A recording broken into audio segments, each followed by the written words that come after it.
More on our national mood. Dateline, Wilmington, Delaware. Former Republican Governor Pierre Pete DuPont IV, yes, that DuPont, of Delaware announced his candidacy for the GOP presidential nomination and called for mandatory drug testing of the nation's teenagers, saying he would withhold federal aid from school districts who refuse to go along. Go, Petey.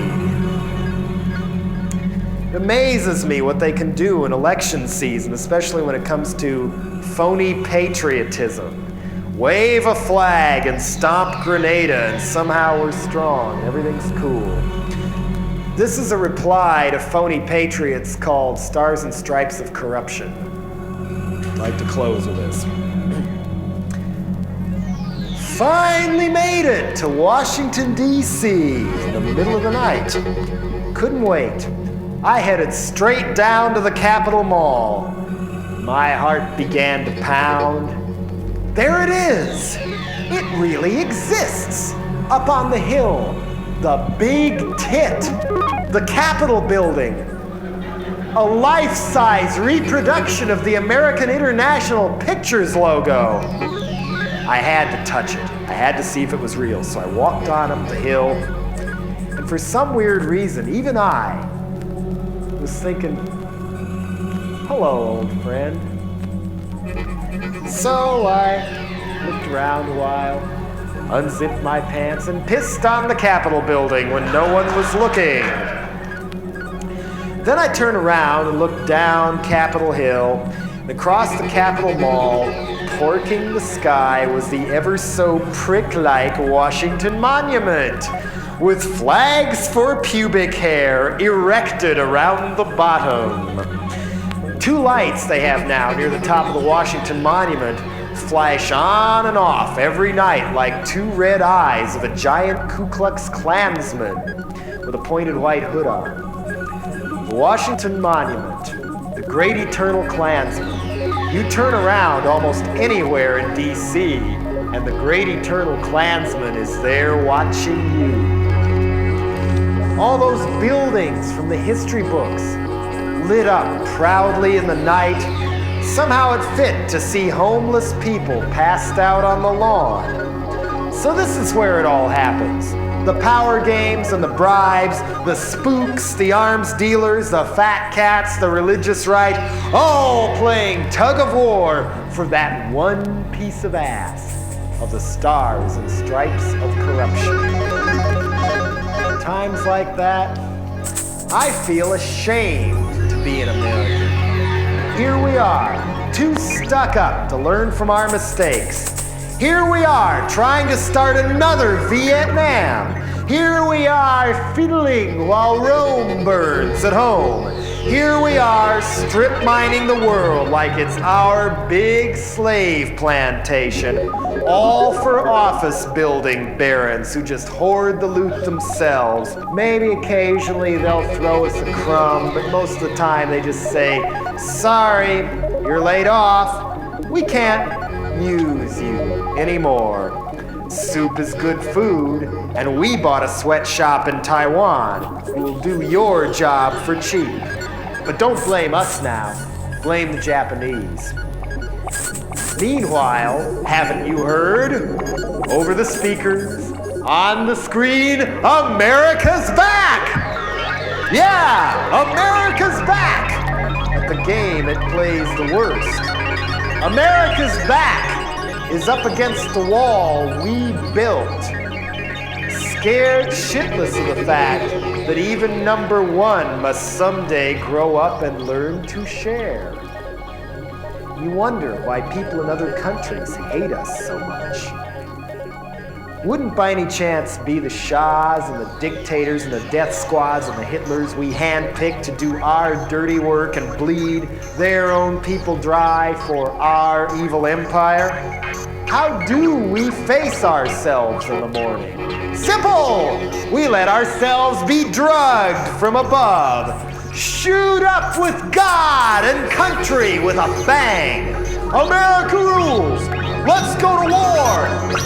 Don't have to be for freedom anymore. It's business scams that will die for. Who needs commies for an enemy when we're so eager to destroy ourselves with civil rights? Who cares? When do I get paid? This me generation doesn't care if life's a lie. We crave being used. We're proud to enforce the stars and stripes of corruption. Patriots. We're the real patriots. The Archie Bunker slobs waving the flags, or the people with the guts to work for some real change. Rednecks and bombs, they don't make us strong when we ain't even figured out how to feed ourselves. The real test of strength is caring, not the war toys our bribe-snorting generals sell the world. Stars and stripes blight the sky like one big sour mirage, twisting in the wind like a dream gone wrong. Yet here we sit like Linus in the Peanuts cartoon, just sucking our thumbs with Old Glory and what we think it represents for our security blanket. Sucking our thumbs to the tune of America, love it or leave it. Beat the shit out of people who care enough to criticize it. Starts to look a little more like Chile in our high-strung redneck land. You people really want a banana republic that bad? Why don't you go move to one? Better yet, why not just tear off this red, white, and blue blindfold and stamp it out in the cement like the cold, stale cigarette it is? People hide behind a flag because freedom is too scary. Real freedom means we gotta take care of each other so we don't need all these cops and all these laws to do it for us. Larry Flint knew enough to use Old Glory as a diaper, but when will we rise above the need for babysitters like the stars and stripes of corruption? Meanwhile, back at the gates of the ranch we're still locked out of, what can just one of us do against all that money and all that power that just crushes us down like the little insects we're all too happy to become? Do we have to spend our lives under someone's big magnifying glass, getting burned all full of holes like another dried old leaf, only to be blown away in the wind? Rise up! But how? Most leaders just want sheep. We won't destroy society in a day until we change ourselves first, from the inside out. We can start by not lying so much and treating other people like dirt. We don't have to base our happiness on how much we can scam. Winning isn't everything, it's the only thing. Winning through intimidation, looking out for number one, me. Feels so much better just to lift that whole monkey off our backs and say, goodbye, food chain. I can survive without being owned. I am a person, not a pet, for the stars and stripes of corruption. And I'm thankful I can still say things like this without being taken out and shot. And that's why I'm on guard against these goons who keep on trying to take our rights away. My ancestors weren't born here either, but it's the only country I got. So I guess real love means trying to help save each other from ourselves. It's school. We could teach kids communication instead of pushing winning as the only thing. Get rid of PE and organized sports so the money could be used for more theater and art. They want physical education. Wouldn't it be cool if we all learned massage techniques while we were in school? Want to balance the budget? Tax the churches.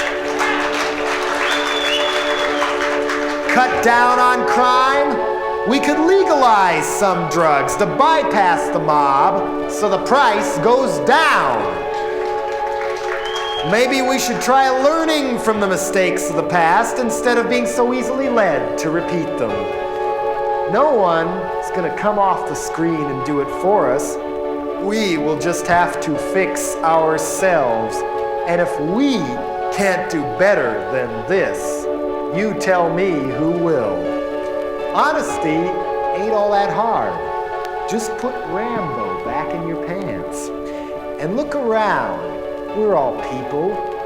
Who needs countries anyway? So, Mr. Love It or Leave It, thank you for the toilet paper, but your flag don't mean shit to me. Our land, I love it too. I think I love it more than you. Enough to take so-called patriotism back from those gun-suckers off on the right and put it back where it belongs with the people who fight the stars and stripes of corruption. Let's bring it all down. Good night.